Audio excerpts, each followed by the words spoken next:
Hey everyone, I just want to remind you that we have 2 webinars coming up very soon at Renegade University. The first is selling out fast, so I urge you, if you're interested, to get your tickets now. That is Postmodernism, Critical Theory, and American Politics, co-taught by me and James Lindsay. Go to renegadeuniversity.com to get your tickets for that. Now we're going to have to cap it soon because we want to have an intimate learning experience for everyone who takes that webinar. The second one immediately follows that, begins on January 26th. This is Talkin' Shit, the History of Hip Hop with the great Kamasi Hill. So go to renegadeuniversity.com, get your tickets for those webinars now. Hope to see you soon. Thank you. This is the Unregistered podcast, and I'm Thaddeus Russell. This is a show about ideas, people, and behaviors that are considered inappropriate, out of bounds, or beyond the pale. The things you're not supposed to talk about if you're a school teacher, a college professor, a businessman, a politician, a parent, a neighbor, or even a podcast host. These are the things you're not supposed to say or even think if you're a good liberal, a good conservative, or a good citizen. Each week, I'll interview a person who has something bad to say. They might be a journalist or a professor. They might be a porn star or a drug dealer. They might just be an ordinary person with an ordinary job who doesn't care about the rules of polite society. I'm not interested in breaking the rules just to be a troublemaker. I'm interested in people who break the rules of conventional thought and to expand the scope of what is possible to say in our society. I'm interested in people who make me think. The government lockdowns instituted in response to the COVID virus have created an economic catastrophe for most Americans while benefiting the largest and wealthiest corporations. They have also caused an unprecedented mental health crisis in this country. I believe that my guest this week will convince you that none of this was necessary. This is my interview with Ivor Cummins.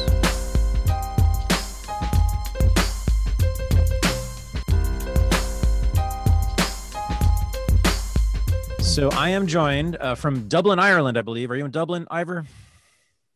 Yeah, Todd. Dublin, Ireland. All right. By the great Ivor Cummins, who is known to many, many, many people around the world for more than one thing. But this year, he's known especially for his critique of the lockdowns and the mandatory mask cultures of the world, and has made quite a name of for himself in this way. And I heard him on several podcasts talking about this, and I was blown away. And I wanted to have you on the show for this very reason, because I have not had anyone on the show who's really a specialist in this and who's really an expert and who's waging the kind of critique that you have been doing. So Ivor, I want to begin with telling you about my problem. This show is about my problem, okay? And it's a problem I want you to help me with. All right. So 2 nights ago, my girlfriend and I were walking at 10 o'clock at night. This is in Marin County. I'm in the San Francisco Bay Area, all right, which has been in lockdown since March. And we were walking on an outdoor walking path, kind of a hiking trail, through the woods, actually. And we didn't see a single soul for the first 10 minutes of this walk. And then finally, one person started to approach us on the path, walked toward us, then walked past us. And as she walked past us, she yelled at the top of her lungs, "Where are your masks?" Because we don't wear masks outside, never have. I refuse to. Now, I don't know if you know about the compliance rates in San Francisco and the Bay Area here, but they've been around 97%. And I can attest that is an accurate number. If you walk around the streets of San Francisco or Berkeley, which is where the University of California is, and Oakland, where I live, it's virtually everyone. And most importantly, it's people driving all alone in their cars who are wearing masks. It's people who are walking all by themselves outside with masks on. And this is the third time we've been yelled at for not wearing our masks outside on the same walking path, by the way. Now, I have gotten to the point where I am actually afraid to walk outside because I refuse to wear a mask, but I also hate being shamed the way that I am. I'm feeling side eyes at best from all kinds of people as I'm walking down the street. So first of all, I want you to explain what I should say to these people and what I should think about this and what they should think about this. And then we'll get into the rest of Corona and the lockdowns. But just about masking, this is what is torturing me the most right now. It is really making life unlivable for me. Right, Tad, and I sympathize. It doesn't actually bother me if anyone challenges me because I almost like it. But most people will be bothered. I agree. Yeah. So I'm asking, I would say to people that a fact that there have been 4 decades of science around mask and viral transmission. And the answer overwhelmingly has almost no benefit or none at all. And that's 4 decades of science. Don't sniff at 4 decades of science. We've had 4 weeks of hastily thrown together, very weak studies in June 2020, which claim masks may give a benefit. So it's 4 decades versus 4 weeks of weak studies, around 3 or 4 studies. There's no competition. You're a science denier if you flush down the toilet 4 decades versus a few studies. And the studies are biased. It's quite clear. So that's kind of the fundamental thing. I was not anti-mask. I was pro-mask when I first got involved in Corona in March and April. I have the video podcasts to prove it. I was highly pro-mask versus using lockdown, which I knew was nonsense. So I was promoting mask and Taiwan videos and documentaries kind of showing masks might help. I felt it was a less invasive, less crazy thing than destroying your society with lockdowns. The problem is then I spent some time on it. I realized that the answer from the people above was lockdowns and masks. And then in the middle of the summer, and I had said well in advance, there will be no corona deaths or ICU problems in the summer in Europe. By May or June, the hospitals will be empty and these guys will have to stop the lockdowns. You know what they did instead, Thad? In the middle of the summer, with nothing going on and 4 months away from the winter, where of course there'll be a resurgence of SARS-CoV-2 in the winter. It's not going to be gone till next winter. They brought in mandatory masks all over Europe with fines and prison sentences. And on that day, I realized something was catastrophically wrong with the world. Because whatever about a belief that lockdowns would flatten the curve, why didn't they take them out when the curve was over in Europe? They could bring them in next winter, maybe, if they needed to. Right. They kept them. And why did they bring in masks in the middle of the summer when nothing was happening and bring them in with laws? I mean, that's the most anti-scientific thing that I've probably witnessed in my lifetime. And I'm 30 years in science, you know, as a problem-solving leader. That's the worst thing I've seen scientifically in my career. Not because the masks do nothing or you can argue about the science, but to bring them in with laws in midsummer when nothing is happening, that means there's no exit strategy. You have brought in masks in perpetuity for your citizens with no science and with no reason to bring them in. And they did it. So you're saying 4 decades of science have shown that masks do not help in stopping the spread of what? Airborne viruses? Is that it? Generally influenza, but influenza is of broadly the same family as coronaviruses, and the transmission characteristics, sizes, etc., are broadly the same. So it's perfect analogy. And the science didn't say they're absolutely no use. The science clearly said that they're of so little use that you cannot find any evidence to support them, which is good enough for me. Yeah. So the chances of me transmitting the virus to someone as I'm walking by them on the sidewalk without a mask on are what are the chances? People asked me this back in April. And I said, look, there's this Chinese study, and there was no fraud in the study because it was in China's interest to exaggerate this. And we know that they had Twitter accounts to fool the West into panicking. So China honestly had a study, and out of 420 or maybe 320 index cases, people who actually had it, there was only one suspected case of transmission in the outdoor setting. And generally, all of the science has said that. that outdoor transmission is essentially non-existent by the science. And that's with no masks. Yeah. So if it happens so little that trying to address it is meaningless. It's just meaningless. And yet Spain brought in mandatory masks outdoors everywhere but the beach in August, in the hot Spanish summer when nothing was happening. You know, so, you know, you can say that the authorities are ignorant or do not understand the science, which is hard to believe, given that they're the authorities.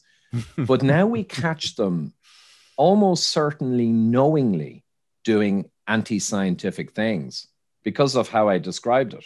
There is no defense for what I described. None. Wow. So I want to spend a lot of time on the motivations for the authorities in all these countries. Because you've said some very interesting things, and I want to sort of end with that actually, but spend quite a bit of time on that. Let's just lay out the science first and sort of your critique of what I would call lockdown culture, right? Because it's not just the laws. There's a culture that upholds these laws, right? Gives them teeth. So, okay, I've heard that that woman who yelled at us on the sidewalk on the walking path is ridiculous. And so when I yelled at her, what I yelled at her was, "You're crazy. Read the science." Good reply, because you are correct. Okay, good. Now let's talk about the lockdowns generally. We'll get to the reasons behind them later, but give us your take. You've been publishing many videos on your YouTube channel. The Fat Emperor, by the way, is the name of your YouTube channel, and your blog also named that.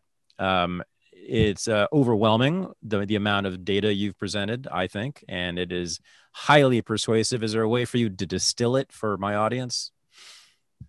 Well, thanks, Thad, but I'll try and distill it. So probably the most important thing to say now, because we have the data. So when the modeling was done, we know now for a scientific fact that the modeling from Imperial and the IHME in the States, which is like the Imperial of the US, they all copied each other based on ancient computer programs, very bad assumptions. I don't know if people realize, but the initial infection fatality rate assumption was rooted to 6 people who got infected out of 6 flights out of Wuhan in China in February, around 680 people. Wow. So 6 infected people on 6 flights formed the core basis for that modeling. And it was not peer reviewed, but the whole world went with it, starting with the UK Imperial College. So that's one thing. So we know now that it was out by a factor of 10 to 12.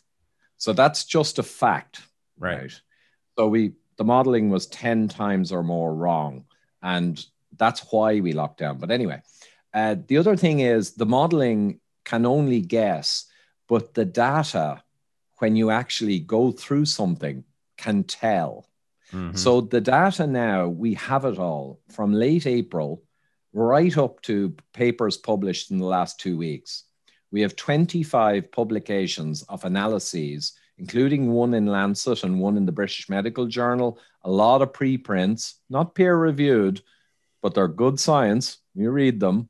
25 publications that show clearly lockdown has almost no or no effect on mortality in any country or even across the states of the US. Lockdown doesn't even correlate with mortality per million for the countries. So the answer's in. Okay. You can argue that there's a reason that lockdown or stringency of lockdown has no relationship to the actual mortality you end up getting. Right. You can argue, please be my guest, but you need to give a scientific argument as to why 25 studies show no correlation. If you've got a correlation, it could be spurious or could be false. But if you have no correlation, you have no ground to stand on. And that's where lockdowners have no ground to stand on. So they're on my website, The Fat Emperor, a blog around 2 weeks ago, and I have them all downloadable by PDF and lots of other material. They're all there. So that's probably the most important thing. The science is in and we have the answer. But also, I just add another couple of things in lockdown. So if you look at a graph for Europe and the US, the mortality per million, you'll see huge humps in Europe in the last winter and this winter. Mm-hmm. And in America, it's different because America's like multiple regions or seasons. So Northeast America behaves like Europe. You know, New York went up Mm-hmm. and there's not much now. And South America behaves like Brazil or Mexico. It's a longer, slower hump. Mm-hmm. But either way, we've got these big mortality curves. But if you look at Japan, Thailand, and Vietnam, and all these countries, there's literally almost no mortality. Right. So anyone who suggests that these huge impacts, right, 50 times bigger than all the Asian countries is because of lockdowns or masks has a mental issue. Because you could argue lockdowns, even though they don't correlate in 25 studies to mortality, you could argue they do something, but it's not 50 times smaller or something. And masks, even people who promote masks accept that they're 10% improvement or something. It's not 98% lower. Right. So we know that the Asian countries have 50 times less mortality, and it's not lockdowns or masks. It's nonsense to say, you know, it's clearly nonsense. So what is it? And what it would appear to be is the health of the aged. The aged are the people who suffer here. Right. The health of the aged in Asia is enormously better than in Western Europe. That's one thing. Their vitamin D status is way higher, which reflects metabolic health of the aged, way higher. And they have cross immunity. So they were hit with the SARS-1, and they have a lot of T-cell memory to SARS-type coronaviruses. So that would be another very likely big factor. So although they still get infected, and one Tokyo study, this is very important, one Tokyo study tracked a few hundred people across 13 regions of Tokyo. Now, Tokyo did not lock down, and they wear masks on and off, not quite as much as you'd think. But they tracked the people, and they tested them for antibodies to SARS-CoV-2, to this virus, every 2 weeks.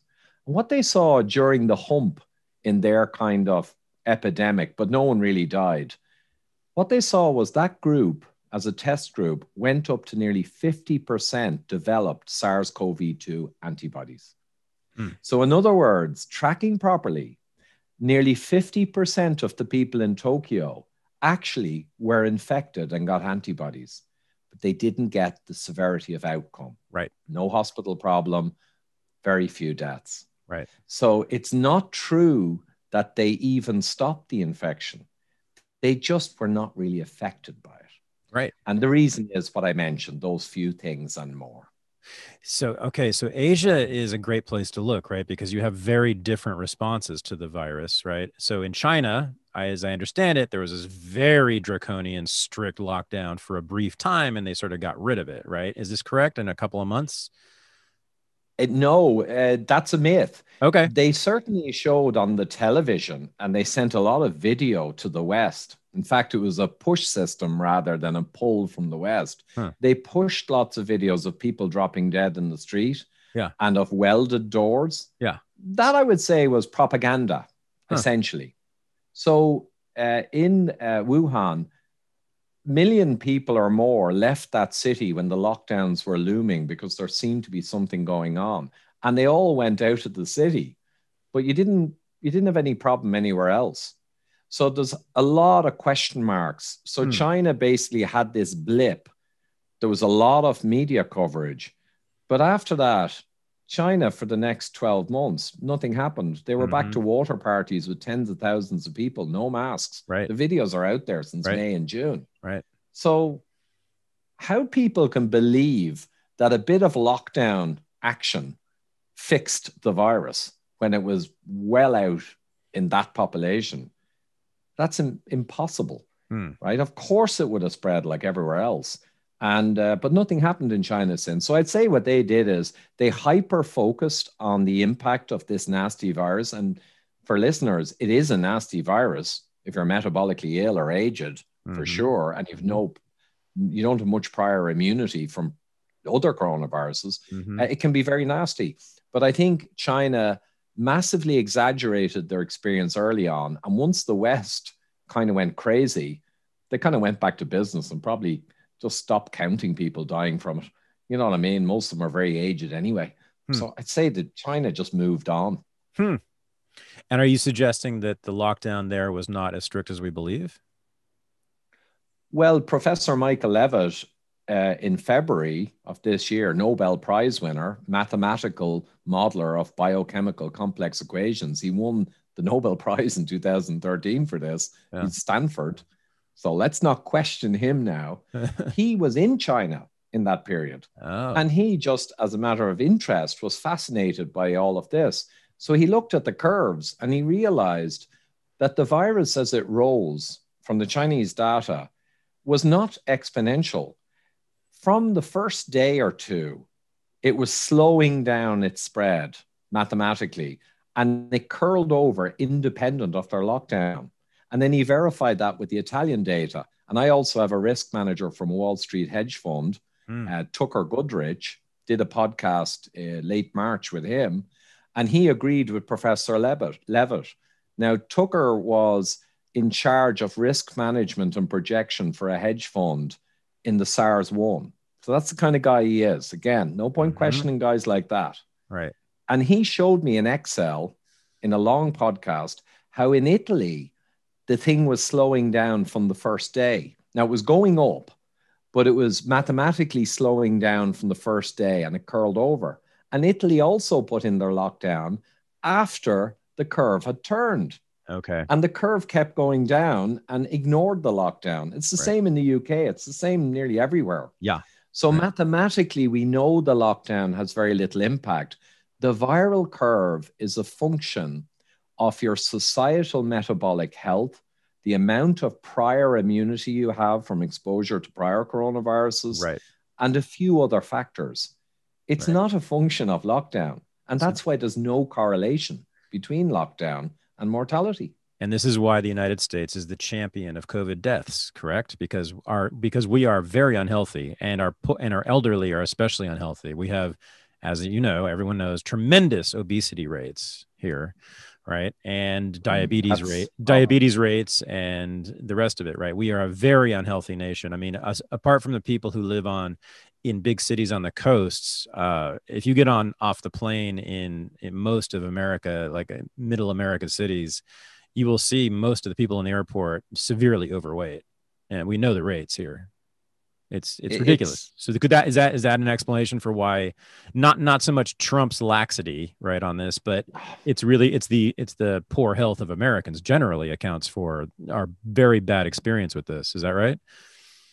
Metabolic health of your population, particularly more aged ones, is the big factor. Okay. And then the cross immunity type 1 is another. And there's some more as well. And to be honest, if everyone was naked and crawling over each other, like 300 million people all the time, you'd get more spread, you know. But lockdown of a functioning society who are still going to stores and still living at home with other people, you can't get any more benefit of stopping spread by locking them down more. So, you know, at some level, it's true. If you're in a sparsely populated country, you know, when everyone's living in a log cabin 10 miles apart and they don't mix, of course you're going to slow spread, but that's extreme. But the reality is, once you've got any kind of functional society, even lockdown, they're going in and out of stores. I'll give an example, Fad.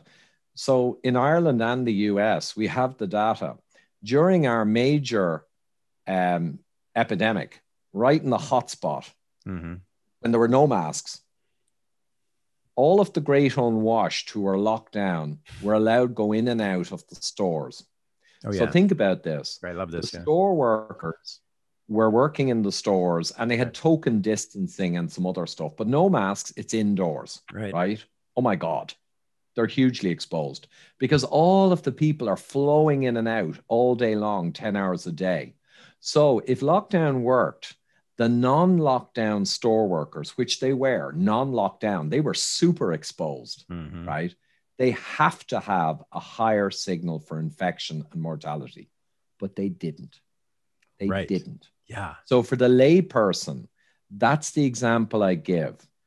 lockdown cannot be effective if the people, the control group, the store workers who are not locked down, and the police who are even breaking up demonstrations with no masks, the police, the store workers, no signal for extra infection or death. Right. Bam. There's your answer. Right. Yeah. I heard you say this on another podcast and I was blown away by that. I thought, oh, of course. Right. All those grocery store workers here, right, who are getting, I mean, contact with strangers, you know, new contact with strangers every second. And there was no, as I understand it, there's no outbreak among grocery store workers in any country, certainly not here, right? Trader Joe's and Whole Foods never once had to do anything. You know, there's never a crisis in those companies. That's right. It's the same for pilots and airline staff before the masks came in. Yeah. No signal. Right? Yeah. You can list them all off. The only reason shop workers in some studies show a little higher rate is socioeconomic. That sadly, because they tend to be a lower socioeconomic class with more metabolic health issues, maybe poorer diets, you'll see a signal somewhat, but that's completely explainable by socioeconomic. And you'll also see the same signal in security workers. They do a lot of night work. They maybe don't get enough sun and healthy food, right? So security workers have a very strong signal in the UK, worse than shop workers. But that's because of socioeconomic and other factors. So everywhere you look, the data, I have a page of evidence that lockdown is better than the Swedish light touch approach with no lockdown and no masks. And the evidence against that being the case, I fill pages. The evidence for lockdown being better, I have nothing. And it's not because I'm biased. I invited all of the people who argue with me over 6 months. Please give me evidence supporting that lockdown's better than Sweden approach. And I can't get any. Because you just lived through 2020 and 2020 isn't really over yet, you probably need help with your mental health, just like I do. I am so glad that I've been able to use CBD every day since last March when the lockdowns began in California, and I'm especially glad that I've been able to get CBD products from a company whose cause I totally believe in, and who have been so generous to me and unregistered listeners by giving us all unbelievable discounts on all of their products. That company, as many of you know, is Paloma Verde CBD, based in San Antonio, Texas, owned and operated by the married couple Vanessa and Carlos Abelar. They are giving us 25% off every one of their products in their catalog. If you also join their mailing list, you get an additional 10% off. And you might be interested in what's called the Unregistered Combo Pack, which is simply my 3 favorite Paloma Verde products. They're gummies, which come in many delicious fruit flavors. I've said this many times. This is my favorite candy, and it also happens to be very good for me. 10 milligrams of CBD in each gummy helps me a lot with my anxiety and my insomnia. There's soft gels. This is the serious medicine. I take 2 to 6 of these depending on what the pandemic and Twitter is doing to me. These have 25 milligrams per soft gel. Love them. But my favorite thing is their high-potency tincture. I put a few drops under my tongue, and I feel my anxiety melt away almost instantly, as do many unregistered listeners who have told me so. The Unregistered Combo Pack you get for 33% off, and it is the best-selling product at Paloma Verde. How do you get these amazing discounts? How do you support a company whose cause, believe me, you will support? Go to palomaverdestore.com and use the discount code RENEGADE. Again, that's 25% off every product in their store, 33% off the Unregistered Combo Pack, which they call the THAD Pack. Join their mailing list for another 10% off, so your first order is probably going to be 35% off total. palomaverdestore.com, discount code RENEGADE. Do it, make your body feel better, make your life better, and I thank you. How do we know you're not? How do we know you're not biased? So I have a politics that is pretty much rooted in some kind of individualism, right? And I've noticed that people, and this is kind of like merging into our conversation about why, people are pushing these things, but yeah, pretty much rooted in individualism and personal freedom. And I have noticed, and I'm sure you've noticed, that the people who are closest to what in America we call progressivism, kind of, or liberalism in American terms, right? The more they are adherents to lockdown culture, right? And the people who are farther from it are the ones who tend to rebel. I mean, it's really a one-to-one correspondence. I mean, the closer you are to the politics of the Democratic Party, essentially, in this country, much more likely you are to wear masks all the time and to shame your neighbors and to insist that we continue the lockdowns indefinitely. And those who tend to be Republicans or libertarians, just the opposite, right? Much more skeptical of it and much more rebellious toward this new regime. What about you? How do we know so I do have a bias going into this. I have a bias in favor of civil rights and individual liberty, which I admit that makes me extra skeptical of anything that's global collectivist, authoritarianism, which is what, even if you are for these things, you must admit that these are authoritarian policies. In this state, in California, Gavin Newsom, our lovely governor, has just announced with executive edicts, without even telling us which scientists he has consulted, that we're going to lock down now, we're going to lock down again, we're going to lock down further, we're going to extend the lockdown, and now we don't even know when we're going to end. We're back in a very draconian lockdown where we were in March, Ivor. California, you may know, we are right back to where we were in March. And he's just saying, oh, we're going to probably have to extend this, and the ICUs are full, and da-da-da-da. And the thing that makes me want to kill myself, frankly, sometimes, is that I see none of my fellow or very few of my Californians even questioning this. And again, it's these people on the streets instead who yell at me for not wearing a mask when there is no science to support that. So how do we know that you're not biased? And what do you make of this clear correspondence between one's politics and one's attitude toward the lockdowns? Yeah, there's a lot to unpack there, but question, I'll focus on the question. So I always say to people, direct to camera, and people often know, even I'm a manager of people for decades, so I can really read people, but even the average person knows when someone's looking at them, staring at them, that they're telling the truth. So what I say is I have two primary motivations, and I'm looking at you, the listener, straight in the eye. One of my primary motivations is I have 5 children, and I've always been future focused for the future of the next generation. I don't care about me. I'm going to die. We all die. So I am biased towards the next generation. It's my nature. That's why I had a large family, and I spend a lot of time securing their future. That's my big thing in life. The second thing is, and this is not as common, I've always been fixated with truth and science, with technical facts and truth in physics. I'm not sure why. When I was young, I used to get really angry when people would misrepresent the way things worked because it suited them. And I got in trouble my first few years as an engineer because I got in big arguments with more senior people who were politically twisting the reason for a problem because it suited them. And somehow the twisting of technical truth offends me at some psychological level, and I never lost it. So they're my two primary drivers, truth and science, and a focus on the overall population health and the future of the next generation. That's what drives me. Okay. So needless to say, when this thing got crazy in April and May and got crazier in June and July with mandatory masks and is getting crazier by the day, it's driving my core beliefs and philosophies, and it's abusing them. It's trampling on them. So that's my answer. I have always been known for the fundamental, crucial thing in finding the technical truth in a complex problem. You must challenge your own hypotheses.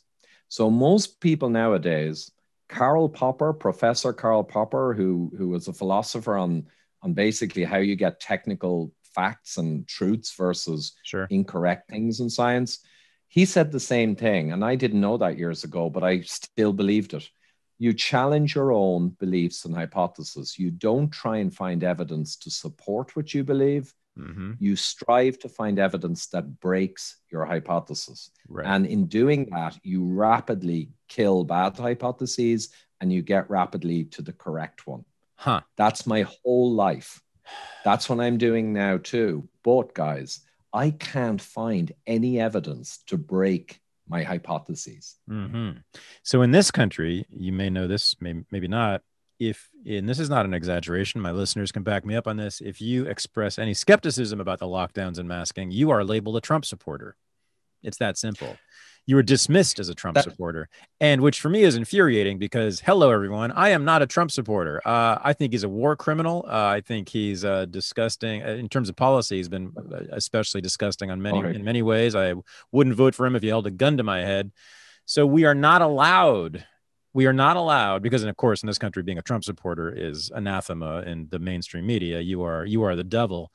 You are not allowed to ask questions about these things, to express skepticism without being just thrown into the dustbin as some kind of racist. And we're also called racist, by the way, because, African Americans, they say, are disproportionately affected. Now, that's actually not true. It's poor people and working class people who are disproportionately affected. It just happens that in this country, African Americans are disproportionately poor. But to be Black does not make you more susceptible to the virus. Am I right?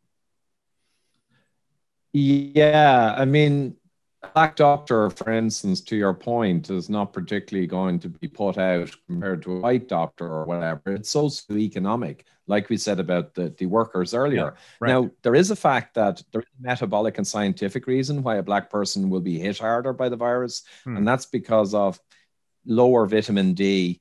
But also, a lot of it is the socioeconomic impacts of being of a certain race means you're unhealthier on average. So we know diabetes and all kinds of metabolic disease. And your metabolic health is largely tied to your immune system health. The two are almost two sides of the same coin. The immune system is part of your metabolism. Right. So if you are diabetic with high insulin and high blood glucose, you're going to be ravaged with a SARS-CoV-2 infection compared to someone who's insulin sensitive with low blood glucose. And we know that. Okay. And Black people in general have low vitamin D, poor immune function. They're not getting enough sun, and their skin should be in a very powerful UV environment. But in North America, it's not. So there's a whole mixture of things that make things worse for them. Right. None of them are their fault. But there is an element of they are more affected. Okay. So back to my question, though. What are your politics? Can you describe them? That's easy. I actually have none. So I'm so apolitical. Now, really? if you include politics to include philosophies, maybe, but I'm just, in terms of politics, left, right, and I'm probably I'm left leaning on certain things. Okay. So for instance, I got in trouble. You'll love this, Tad. I got in trouble a few years ago because I've been working in metabolic health and fat, insulin, cholesterol for years. But I got in trouble with my American supporters, some of them, around 3 or 4 years ago when the Trump tension was there. I was being accused of being a Trumpist. And the reason was I came out and honestly said that I did support the medical care system in Europe. And I didn't think it was socialist. I just thought it was a caring society, and it's not ideal, but they try and have a safety net. Yeah. And by defending that, years ago, by defending that, they called me a socialist. Okay. Many of my American followers were kind of Trumpian or whatever, and they called me a socialist. The clock goes forward a couple of years. So I'm being called a socialist by Americans who are more the Trump side for defending universal health care. Right. A few years pass. Now I'm being attacked for being a Trump person. Right. Because I didn't really even understand that I knew this, but I believe in personal freedoms and hugely, but they were never challenged before, that belief, because I could take them for granted. So now I'm going crazy and appear to be like a Trump person, and Democrats will attack me. But I'm the same person with the same beliefs. Yeah. So that just shows you the politics is absurd, because it is. You've got autocratic, draconian, almost Nazi behaviors on the left who are meant to be liberal. And then nothing makes sense anymore. The politics is meaningless. I think that the people on the right are coming out against this because they tend to be people who are more independent thinkers. They like freedom. That's and the world of, yeah. That's why. Yeah. So how about in Ireland? How are you received and perceived in Ireland? How, you know, what's that? And how are you perceived on the street when you're not wearing a mask? Just tell us what your life is like. I want to know what your life is like. Well, I've been working so hard on this, and I don't mean to be now, oh, haven't I great? But I have. I've been fixated for the future of the children. So this is serious for me. This is not about me. So I've been working 7 days a week, and it's hitting 9 months now, and getting a lot of abuse. And that's a long time to be working 7 days a week with no breaks and getting abused. But I'm okay with it because it's so important. But I go out and I don't wear a mask because I, on a point of principle, will not support anti-science, even if someone wrongly and unjustly puts in laws to support anti-science. I can't, on a point of principle, support them. But I wear them on airplanes and in airports because I understand and accept there's certain environments. And in Spain, I wore them somewhat on the street because I'm in someone else's country. And even though it's ridiculous, I respect someone else's jurisdiction, but Ireland's my home country, so I don't wear one. I have been challenged a few times, and I've dealt with it summarily. And the people who challenge me won't do so again. Tell us. Now, verbally. Tell us how you've responded. I want to know. Were you as harsh as I was? Well, I'll give an example, and I'm going to be abused for this. I'm walking in this huge indoor mall. And I walk into it anyway, and this is months ago in the middle of the summer. So no ICUs, no deaths, and whatever about in the middle of the winter when stuff's going on. But this is the middle of the summer. And I walk in, and there's a huge corridor with stores on each side, maybe 30 feet across. And I see a security guard. You know the way security guards now are all dressed like riot police with yellow and phones and stuff hanging off them. So he looks, and he's got this blue mask on. So I made a point of walking directly towards him, and I held his eye contact from 30 feet away. And as I approached him, he realized, you know, the way he sensed someone's looking at me, and he looked and saw me over his mask. You know, they all look bovine with the masks on, you know, middle of the summer, middle of a big open area, 2 eyeballs. So he's looking at me. And as I walk 6 feet of him, he says, "Oh, your mask." He mumbled. And I just looked at him and said, "Exempt," and just kept walking. Exempt. And I just walked exempt. I didn't even say I'm exempt. I just said exempt, and I walked past him. And that was the end. And then I went ahead and did my shopping. I got some slacks, and I had to get a shirt for some interview thing. And I went home with my shopping. But, you know, at some point, someone may challenge me and say, you cannot enter the store. And technically, you can be fined in Ireland 50 by a policeman for being in a store. And at some point, I might say, okay, I'm never coming to this store again. I'm not going to start a fight over it. But I make it clear that this is unscientific, unconstitutional, unjust, and it's complete nonsense. And I always use the word nonsense because non-science. It is not scientific to mandatory masks. You can argue they have some effect, but to make it mandatory by law based on the science that exists is fundamentally unjust. That is a principle. It's just a principle. No one cares about principles anymore. That gets me too. That is for sure. Okay, interesting. So you are a supporter of universal healthcare, publicly funded, but because you're skeptical of draconian lockdowns, you are the Irish version of a Trump supporter. Okay, which makes perfect sense. So let's get back to the critique of the efficacy of lockdowns. And you know, you've already covered a lot of this, but I want the listeners to be really clear about this. So Japan had minimal or no lockdown, right? And they had virtually no deaths from this, right? I mean, is this correct? Like a very, very tiny number. Yeah, well, they're between 50 and 100 times lower than many countries. They basically don't even register. They have, I think, 3,000, and I think they got 100 million people. So it'd be like America having 9,000 in the whole period. Okay. I mean, tiny. Yeah, it could be smaller than that. It could be smaller. Yeah. Right. Tiny. Okay. And you're guessing, I mean, it's an educated guess, and it seems very persuasive to me. We know, I mean, the Japanese are well known for being an extremely healthy population, the longest living people on earth, and have been for many, many decades, right? And even though they're an elderly population, I believe, right, their elderly are just very healthy, certainly compared to our old people here and in the UK and in Ireland, right? So that's okay. We got that. And then there's China, and you're saying that there are a lot of mythology around what happened in China, so there's not much we can say about it actually with much certainty. Then there's Korea, right? Korea was somewhat different, as I understand it. They had a fairly draconian, what was it, testing and tracing regime, and they also had a very mild experience with it compared to the rest of the world. Is this right? So can you talk about Korea?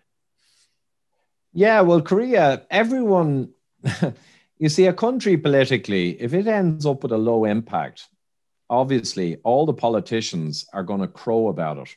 And they're not going to just say, ah, well, you know, we had the low impact. They're going to claim, like, this is politics, especially international politics. So it was funny to watch them all running around, and each of them had a different type of rabbit's foot. So in one country like Japan, they didn't really say much at all, but they kind of mumbled about they traced, but they didn't. They did almost no testing. They didn't do lockdowns in Tokyo, like you said. And then they mumbled about masks, but our heart wasn't in it, because I think Japan are smart, and Japan know. I mean, that's why they were the only ones in the world who did the study with the antibodies. That's a dangerous study. That wouldn't be allowed in Europe because the outcome would be too dangerous for the narrative. So wow. Japan, but Korea, their rabbit's foot was to test and trace. So they made an excuse for their good performance. And it was mainly test and trace. They didn't do as many lockdowns, but they had a magic test and trace. But once a virus is out in the community, the WHO 2019 pandemic guidelines, right? October 2019, 100 pages or more. I've been through them. I've downloaded it in case they try and go back and change it. October 2019, there were two very clear recommendations amongst many others.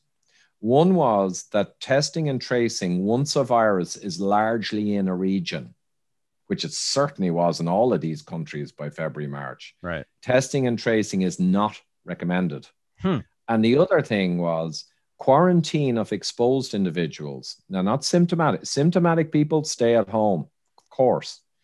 But asymptomatic people who'd been connected or exposed to someone, quarantine of those guys was not recommended in a pandemic, because there is no evidence and no justification for any efficacy for doing that. And they were correct, because they knew from 40 years of science that once a virus is out and about, the test and trace and the quarantining is kind of gone. It's over. And that's why the lockdowns don't correlate, because it came into Europe in November, December. I mean, it spread and spread and spread with a higher R value. You know, we always heard about the R. And then in March, it seasonally triggered. But it was already all over the place. Right. So you're quarantining, you're literally, I used the example, when you try and test and trace with an influenza-like virus or a coronavirus that's already out and about, you're closing the door after the horses are literally gone over the horizon. Right. And that's the challenge. And that's why the WHO pandemic document, their Bible of 2019, culmination of decades of Western science, said you don't really test and trace and you don't isolate asymptomatic exposed individuals, because there's no point. But they changed their mind based on China. So around lockdowns and all those things and pandemic management, incredibly in February and March, and this astounds me to this day, Europe and the West literally flushed all of their science down the toilet and took Chinese pandemic science off the shelf and said, this is what we use from now on. Yeah. And people have to answer why, because no one has given me a justification. I want to ask you why in a second, but let's finish this piece on just the science. So Jay Bhattacharya at Stanford, I'm sure you're aware, right? And he has this great phrase, policy invariance, right? That which I take to mean that the policies simply have no, well, it's what you've been saying, that there is no correspondence between policies and how the virus has behaved, right? So am I right that in every state in the United States and in every country, there's been essentially the same curve, right? And regardless, or the same overall outcome. Is that right? Regardless of policy. Is that right? Yeah, probably safer to say that no, that would be true. There is no correlation between policy and outcome. Yes, Okay. that's it. Right. And even in Europe, and that applies. There were reports out back in as early as April showing across states there's no correlation. If anything, there's a mild correlation that more lockdown, Yeah. worse mortality. Yeah. I just looked at If anything. the Florida versus California graphs just now. I mean, I thought that alone is case closed. That's enough. I mean, it's infamously, Florida has had basically no lockdown for about 3 months now, and California has entered like a severe lockdown. And you look, and the California numbers have spiked, and the Florida numbers have kind of risen gradually.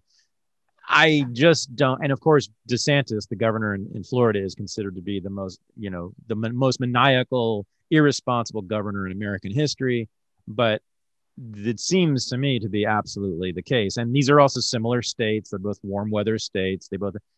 Florida has a very elderly population, famously, much more than California. And yet all of their numbers are lower than California, where we live under basically martial law or close to it. That seems alone to be, the case. But now, like Sweden, let's talk about Sweden again. So yes, a mild lockdown, very mild, right? And no masking. And very mild. And am I right? They had more deaths at first, but now overall is what I was getting at. Overall, the effect has been roughly equivalent to sort of the average European country. Is that right? Yeah, Sweden are worldwide, they're number 26, I think. Yeah. In the mortality per million stakes. Right. So they're way down at number 26 now. Right. And in Europe, they're around the same as the average. I mean, there's nothing unusual about Sweden in mortality, but we know this. And one thing I can tell you about Sweden, people won't know this one. I was given this, I wish I'd spotted it myself. So when you put in or decide to do a lockdown or decide not to, say you decide on the 17th of March to lock down, and another country beside you on the 17th of March decides, nah, I won't. Right. Well, that decision will only affect your actual death curve around 4 weeks later. Right. Because obviously the country who locks down on the 17th is going to maybe slow infections, but it's around 4 weeks from infection to death. So you're only going to see the effect of your decision 4 weeks later. In Sweden, the point where they decided not to lock down and say Denmark and the others did, well, Sweden 4 weeks later, before that decision could have had any effect yet, 4 weeks later, they were already had a huge death and the other guys didn't. So we know with certainty, mathematically, that Sweden's decision to not lock down did not create their curve. It could have slightly changed their curve later, but like 2/3 of the way they were up their death curve, while the other Nordics had nothing. Right. Before their decision could have had an effect. Right. This is blatant. Yeah. So every mathematical analysis done, there is no link worth anything between the lockdown and the outcome. And Sweden as well now, the reason they got hit and the Nordic countries didn't, maybe the listeners have heard Sweden versus their neighbors. Sweden this year will have the same deaths per million as their neighbors. That's it. Yeah. There is no difference. That's it. The reason they had more deaths during the problem was Sweden had a year and a half of very low elderly mortality, way unusually low. So there was a big buildup of aged frail. And sadly, this is a tough virus. So they did get taken out pretty badly. The other countries didn't have that. They had a year and a half of normal mortality. Okay. So Sweden got hit with having too good a performance of keeping the elderly alive for the last 2 years. And ironically, they paid for it now because you got to die sometime. Right. Okay. So let's get into the politics of this. Not your politics, the politics of the lockdowns. Tell us why you think why you think most governments have responded in the way that they have, certainly in Europe and in the United States. Why has there been this addiction to lockdowns and masking? Why do you think? Yeah, now I'll see, can I parse this out reasonably tight? So I've spent 30 years in complex problem solving, as I said, and that involves root cause diagrams, is, not charts, hypothesis for, against, and a whole ream of structural tools to get to the answer. And I apply that to problems like SARS-CoV-2, or I can apply it to, cholesterol issues, anything, or my industrial, corporate complex device, anything. But you can also apply it to politics or to management issues. It's the same tools, right? So if I did a root cause diagram to explain your question, it wouldn't be simple. There's a lot of factors, but let's say there's two main levels. One is within country causes of this thing having gone out of control and basically become mass psychosis, which it clearly is. It's mass psychosis. So the dynamic causing that is that initially the governments and the experts get spooked because they think there's going to be a calamity, and it's always safer to take action than to have people die and you didn't take action. So that's a mechanism. Right. So they lock down and they do all that stuff. The problem is then the people get to kind of almost like the lockdown because they believe they're being protected. And then this perverse thing happens with people that they're happy, and they're also happy working from home in the first few weeks. And it's kind of like a holiday and the weather's getting better. This happened in Ireland. So you kind of say it's to save granny and it's good and it's the right thing to do. And all the virtue comes up and everyone feels good. They're doing their thing. It's all good. But then that develops into a kind of a very corrosive, dangerous situation because they almost thank the politicians. Our prime minister in Ireland went from 38% approval to 72% in 4 weeks or 5 weeks. Just like during a war. Imagine what that's like. Just like during a war. During a war. Just like during a war, yeah. The politicians get huge kudos, ironically, for locking people down because they're saving lives. Also, all the other issues that they're getting abused for, well, we don't even look at those. So suddenly they're free of all the things they're criticized for because now there's only one thing, SARS-CoV-2, COVID. So now they've got a one issue, big distraction. So their lives are beautiful and their ratings are going up. So then they do more of it. And then the people get more fearful. And all the governments actually put in place propaganda campaigns at the very start. They got the advertising standards bodies and the broadcast authorities, and they were instructed to fund all the radio and TV stations, money, hard cash, to run ads. So now you've got a money pipeline flowing. So now you've got all these kind of money flows. So you create this toxic brew that's self-fulfilling. So if I did a root cause diagram, you'd have cause going forward and you'd have cause coming back. And it's a cycle, right? So you've got that problem in country.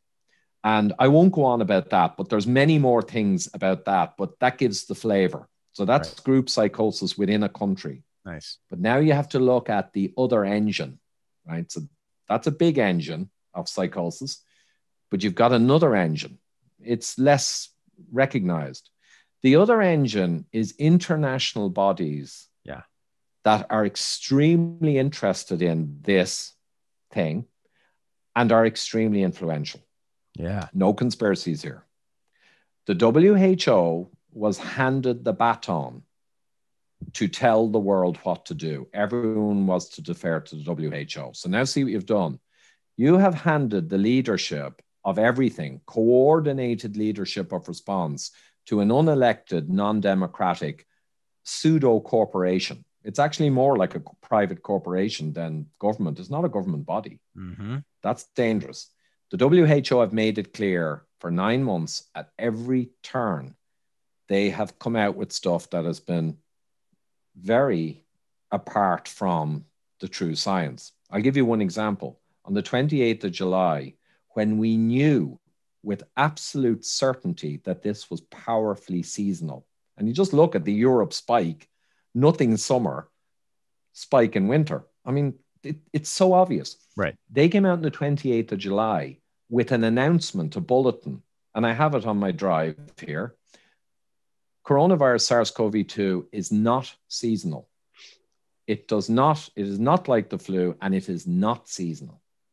That was a bulletin. It wasn't a question answered from a journalist. They came out with that. And I could give 10 more examples. So we handed the leadership of this, the coordinated leadership, to a private corporation, which has shown incredible bias. So that's one of the external engines that's feeding all these self-destructive psycho engines in all the countries. And it makes a difference. It keeps them all going. And then you've got the World Economic Forum. They have openly declared that coronavirus SARS-CoV-2 is an enormous opportunity which cannot be missed for the Great Reset to fix climate and all this other stuff. Yeah. And the World Economic Forum, weforum.org, go and look at them. That's Davos, right? They're intimately connected to Davos, yeah. But that's a huge organization. And to give an idea, look them up and go to their partners webpage, their partners. And it's A to Z, and it's hyperlinked. You hit A, and you're going to get 35 or 40 corporations as partners. That's only A. I estimate they have 600 corporations, including all of the household names, as partners.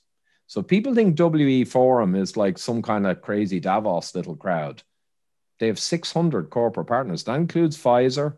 You go to P, you go to A, you got AstraZeneca. Wow. You know, you go any letter, all the big ones. So that's a huge organization. And their leader, Klaus Schwab, is 45 years growing that organization with one single view to reset and restructure our democracy into something that's very different than a democracy. To restructure our global political economy. They're everything. Yeah, no, they have global ambitions. They're very clear about this and explicit, right? They want to restructure, and it started out with climate change. And by the way, you know, what's your opinion on climate change? Because this has obviously overlapping quite a bit here in the minds of people, right? Yeah, I mean, it's frighteningly overlapping now. Yeah, I've tended to refuse to talk about climate change because it's a bit like vaccination. There's a couple of topics that are crazy, and I noticed the topics you're not allowed to talk about are the ones most intimately linked into the very worrying anti-democratic organizations and pharmaceutical organizations. Come on, we're not under any illusions as to those guys. Wow. Anti-vax and climate change, they're the hot ones. And now we've got COVID is the other hot one you're not allowed to talk about. And you're right, they all link together in World Economic Forum. Yeah. Schwab was going on and on about vaccines a few months ago. He's an economic forum. What's he talking about? All talk about vaccines. We got to vaccinate everyone. Mm-hmm. Climate, reset. And what they want essentially is, and all this climate stuff, there may be some merit in anthropomorphic or whatever, climate change. But, you know, on the scheme of nature's cycles, I don't think it's that big. But if we put it aside, they're all in climate, they're all in COVID, they're all in all of these big issues. But what they want is quite simple. They want a technocratic society, and they call it stakeholder capitalism. And Schwab has written several books, including one on Corona, which is actually, if you want to give your child nightmares, read it out to your child before bed. I mean, I'm talking frightening stuff, and it's published. So what they want is stakeholder capitalism. So to have the sovereign nations become less sovereign, to have the nationals and national countries become less national, and to kind of have more the corporates, our stakeholders, to work with governments to run the system. But really what they want is for the politicians in all these individual countries to become more like middle managers in their corporation. So if you think at the moment, your politicians and your president are the CEO of Ireland Inc., you know, like him or hate him, they are the kind of CEO, and Ireland is your country and you got your top guys. The view of stakeholder capitalism in World Economic Forum is no. The heads of Ireland are middle management. Now, most people know in a corporation, I was a middle manager for a long time, you don't make any decisions, right? The CEO does. So people could ask, well, if the heads of Ireland are middle management now in a pyramid and the heads of France are middle management, who are the VPs, the directors, and the CEO? The World Economic Forum and people connected. That's the idea. And international politicians and international bureaucrats, they're the leadership structure in this new approach. Yep. And your country's politicians are kind of like middle management. So if the country's politicians now all together want to do something, yep, they do it. Yep. But in the future model, if the country's politicians all want to do something like we did in my corporation sometimes, but the VPs and the CEOs said, no, we're not doing that. You don't do it. Yep.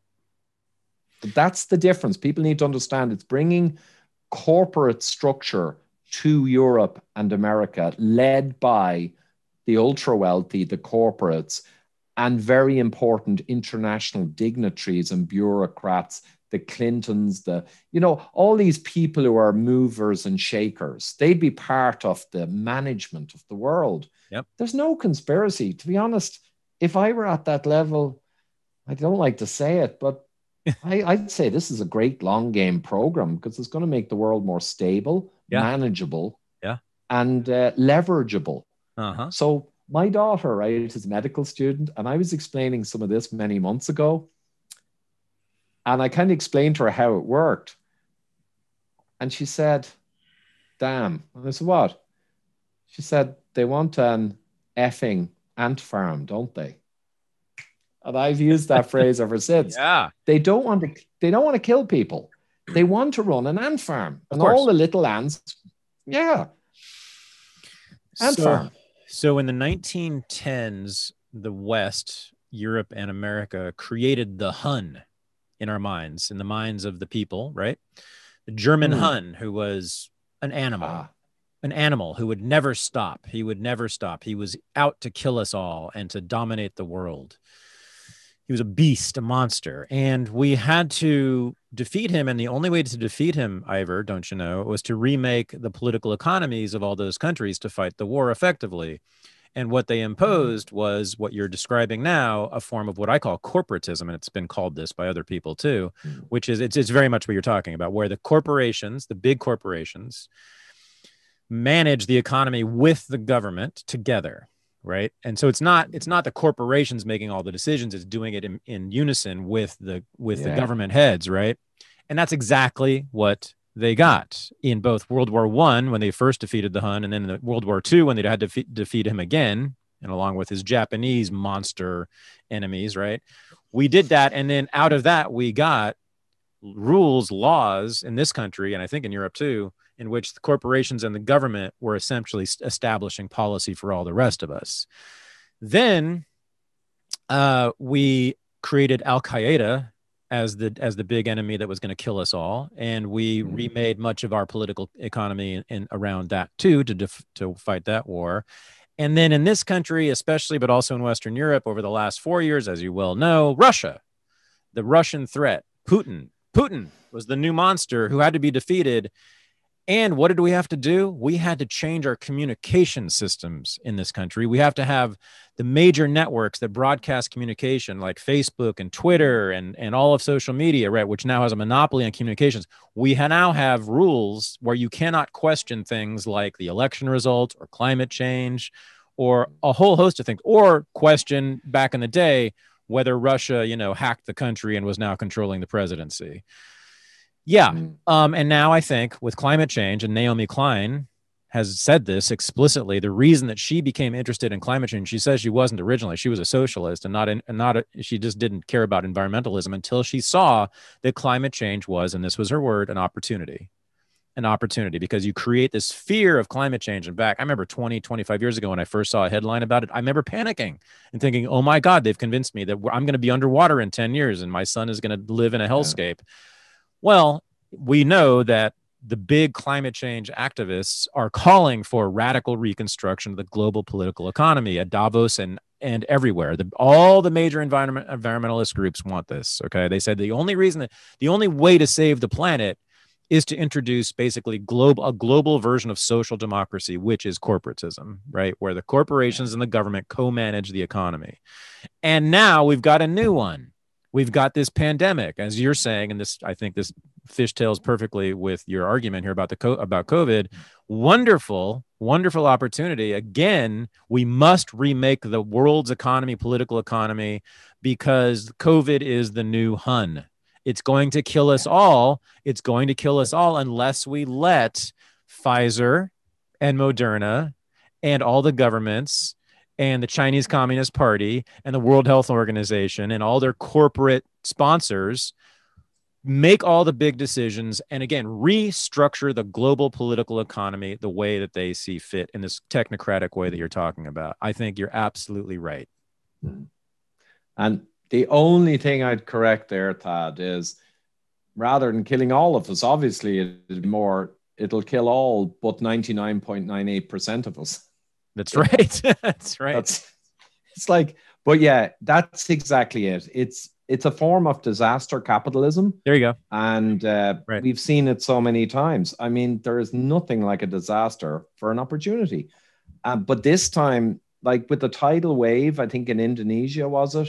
And you had these fishermen on the beach for hundreds of years, and the corporates were pressuring the Indonesian government because they want to put up hotels on this prime beach. And the government actually held off because they said, oh, you know, these guys, hundreds of years, you know, 7 generations of doing their fishing. Oh. But then the tidal wave, remember the big one, New Year's Eve, I think it was, years ago? That came in and ruined everything. A few months later, when they were reconstructing, the corporates all came in to help restructure. The whole beach line was filled with high rises. Right? Yeah. Fishermen ended up 30 miles inland, unemployed and working in menial jobs. Yeah. That's disaster capitalism. And I think even in the US, wasn't there New Orleans, that flood? Didn't all the education system got changed and Katrina. A lot of stuff on the back of it? Right. Exactly. Always the same.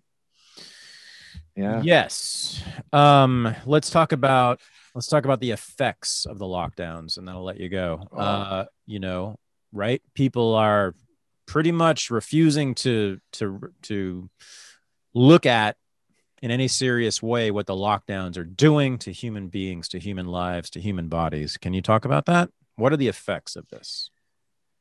Yeah, the effects. Well, I'll verbalize some, but if people go to collateralglobal.org, they're linked to Great Barrington, and they're archiving all of the published papers on the damages of lockdown. I think they have 90 now under societal, health, and psychological. I think they don't get into economic, but that's a given. The economic damage here is going to cause enormous death and suffering. Right. Great. We've heard it. Even the WHO, I think, acknowledged there might be 100 million more children starving.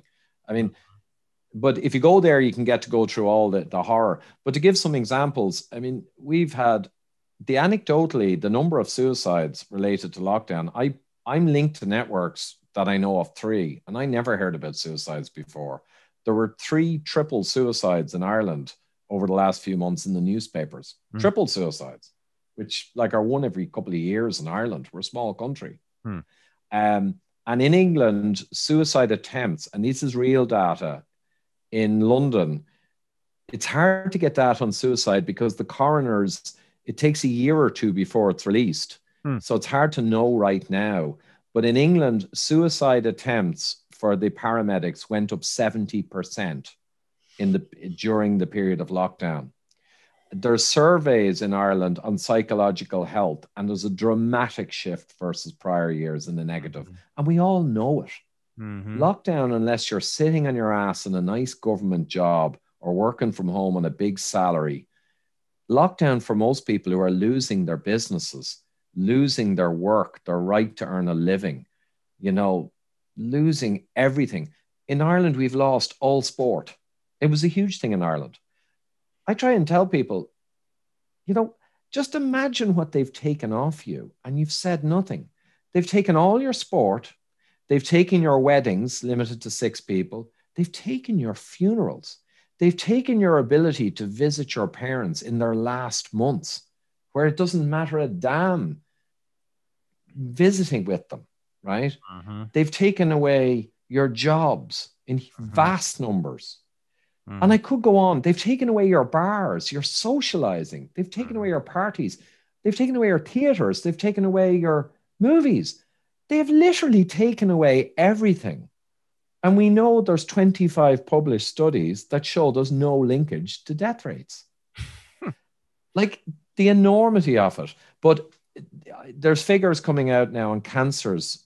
The cancer diagnoses missed in Ireland is like 80,000 in the country of 5 million. Yes. The UK government, ONS, did an estimate, and they're looking at 500,000 deaths, early deaths, and the life years lost will be much bigger because these are middle-aged people, whereas the people dying for corona are average age 82. So there's very few life years lost. There's studies out of England looking at 500,000 early deaths when there's only 60,000, arguably, for COVID itself. And we know from the lockdown studies, it might have been 62 without lockdowns. You're talking a few thousand deaths versus hundreds of thousands, and in people who are aged versus people who are much younger. Like the impact of lockdown, I used to say it's going to be 10 times worse, the impact, than anything they saved. And in the past months, Tad, as it's become clearer how useless lockdown is, as it's become clearer how few life years, even if you save someone on average, and as the damages become clearer, I'm comfortable saying lockdown's 100 times worse than its benefits on a broad level. Wow. 100 times. So I'd say our officials and experts blindly are 100 to 1 cost benefit wrong. Wow. And it just doesn't bother them. It doesn't bother them because of what you said earlier. They're all doing it together. So no one's at fault for this horror because they're all doing it. And the one country that didn't do it, Sweden, what did they do? They vilified it. Exactly. Constantly. Exactly. So that was a rant. Sorry. That was that's what I've been waiting for. That's great. So So yesterday, let me tell you about my day. You know, this was after, I think it was the day after we got yelled at on the sidewalk, on the walking path by the crazy woman. I drove to go shopping. Okay. And I drove about 5 to 10 miles one way. And I drove by, of course, countless small businesses that were closed. And in this country, as in the UK and in Ireland, maybe most of those businesses are owned by immigrants who we often celebrate, especially if we are on the left side of politics. And I'm an open borders guy. I love immigration. I want more of it. But small businesses, not just immigrants, but these are working class people trying to make some wealth for themselves. This is the way that working class people in America make wealth often, is starting small businesses. Closed. Okay. But I went happily to Costco and Target, major multinational corporations, corporate chains, which have been open even in California, even in the Bay Area, the world champion of lockdowns here, have been open since the beginning. And I did my shopping and then drove by another several dozen, maybe 100 closed small businesses. Now, this goes back to what we were talking about with, the attempt to restructure the political economy. Well, whether it's deliberate or not, whether this was their intention or not, look who's benefiting. Oh, and by the way, when I got home, there was a package waiting for me from who? Amazon. Yeah. Okay. So the centralization of the economy, the destruction of small businesses, tell me that is not in the interest of global elites who own those big corporations. You could say, I'm just searching for words here. If it's not a planned part of it, it's a massive bonus for them that makes them chortle with delight at night. Why not? No question. Why not? Because if you destroy communities, small business, and you're talking about community here, because community is not any corporate That's the opposite of community. And I know I was in a corporate and we had community engagement. That's all window dressing. It always was. I was a manager and I knew it, but we had to do it.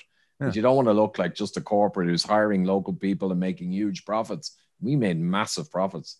So you do community engagement and all this. It's window dressing. But you've got communities and you've got corporates. And there's a clear distinction. Communities are farmers, small stores, small businesses, local clubs, pubs. That's community. Mm-hmm. And it just so happens that these policies that we know are profoundly unscientific, but they're driving them in. They destroy communities. And the one thing you want to do if you're restructuring into a corporatocracy, which clearly is the goal, is you want to destroy communities, because communities and families often resist change to corporate kind of more draconian, less democratic structures. They go and they want to vote against it. But if you destroy and divide communities, you're left with ants that are kind of scurrying around and bumping into each other. That's what you want if you want to take over the ant farm. You don't want ants who are all piling up together and resisting what you're doing. So destroy communities. So I'd say, yeah, that's either a huge bonus or actually it's just part of it. If we ruin all the small businesses, divide the communities and leave people as wage slaves who are now impoverished because of the lockdowns, it's going to make all our other stuff easier. Yeah. These guys are going to be eating out of our hand. We will have broken them. Exactly. All right. Last question. What do I do? What do we do, especially those of us living in a place like the Bay Area where it is a cult? It is a cult. Yeah. And there's hardly anyone who's even dissenting at all. As I said, 97% compliance with masks here. What do we do? Ireland's similar. Yeah, I know. Not outdoors. Yeah. What do we do? So this is what's kept me 7 days a week. And I gave my motivations. So you know that. Yep. On this is because what do we do? Now, we have an Irish group of doctors and surgeons. We've gotten connections to some politicians, and we've done a ton of work with 2 white papers that were widely distributed. And we've sent out missives, leaflets, and we're doing internet stuff as well. So you can do all that in each country. What we're doing now, and also if you have some funding, you can get maybe a celebrity to do interviews and talk about what we're talking about. All that stuff is kind of organized resistance to the madness. Okay. But there is another one that's come up only in the last week, and it might appeal to you because of the mask challenge you had. Yeah. So a couple of weeks ago, someone wrote to me anonymously and said, look, I'm a doctor. I kind of need to stay anonymous, but I had an idea. And the idea was to do an emblem that represents all of the people who are scientific thinkers, logical thinkers, free thinkers, supporters of democracy, and who know this thing is a horror show.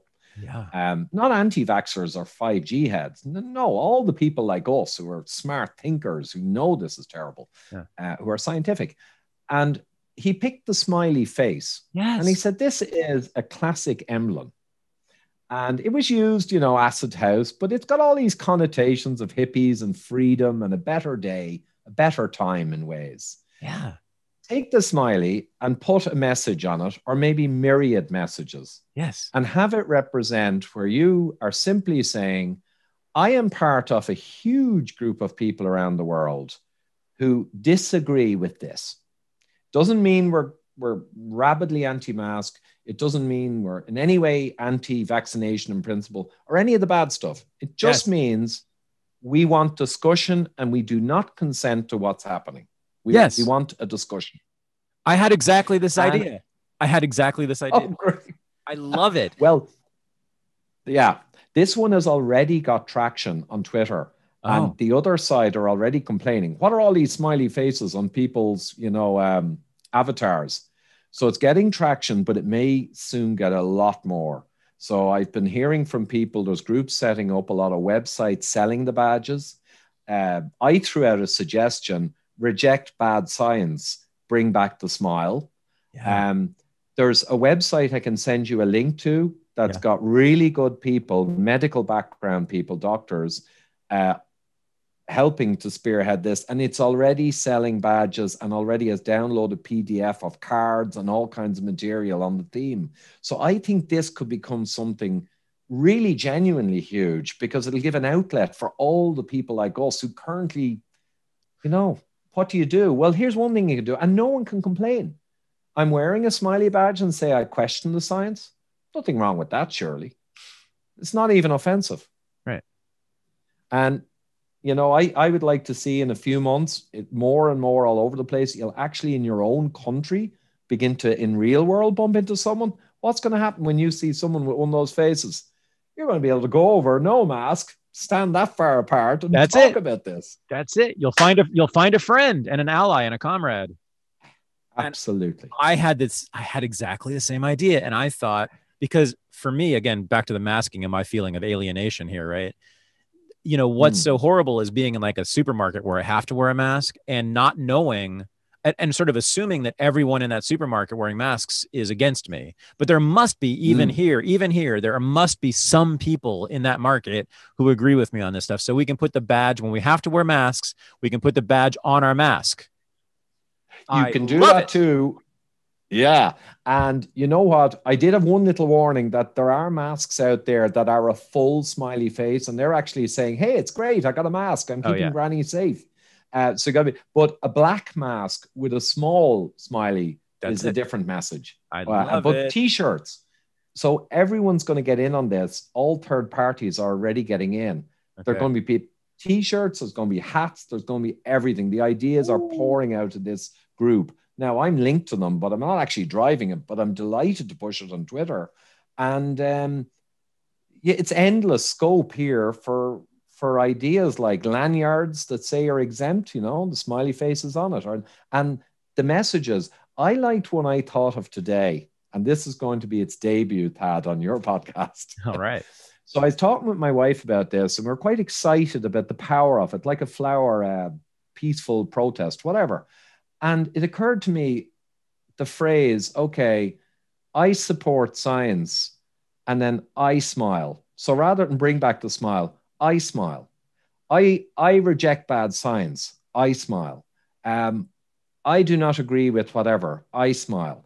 I smile is a nice, short, constant message, and then you can vary the message on top. And then it occurred to me, you can actually put a little I smile, like, iPad. Yeah. There's one in the eye for the big corporate. I smile. I love it. So, I love it so much. There is hope. There is not just light at the end of the tunnel with a vaccine. There is light at the end of the tunnel with this mass psychosis. So yeah, give me that URL for where we can get the smiley faces badges, and I will post that on the, it'll be in the show notes for the audio, and it'll be on the YouTube for the video. And everyone, please get your smiley faces so I have someone to talk to in the supermarkets. Ivor Cummins, thank you. You are my hero. Thank you for coming on this show. It's been a real pleasure talking to you. And I just thank God that you have been doing the work 7 days a week for all these months. So thank you for everything, man. Well, thank you, Tad.